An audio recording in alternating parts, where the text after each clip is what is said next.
दिल में बस गईले भोलेनाथ। डमरू बाजे शंख बजे जय जय बोले सारा साथ। भोलेनाथ भोलेनाथ दिल में बस गईले भोलेनाथ। डमरू बाजे शंख बजे जय जय बोले सारा साथ।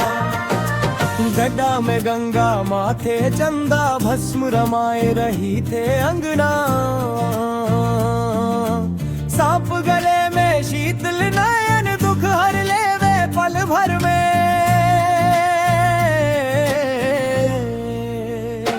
हर हर महादेव बोल बम कैलाशपति तुम हो हमदम।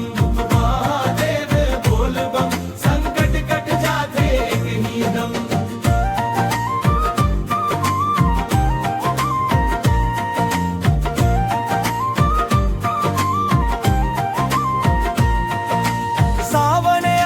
भक्त झूमे कांवड़िया रंग में घूमे।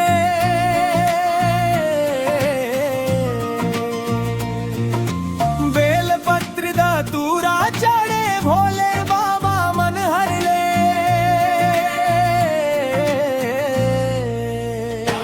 हर हर महादेव बोल बम कैलाशपति तुम हो दम दम। महादेव बोल बम संकट कट जाते एक ही दम।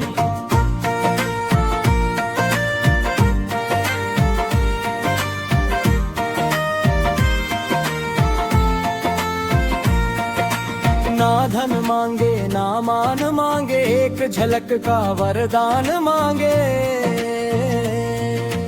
सच्चे मन से जो भी ढावे उसके भाग संवर जावे।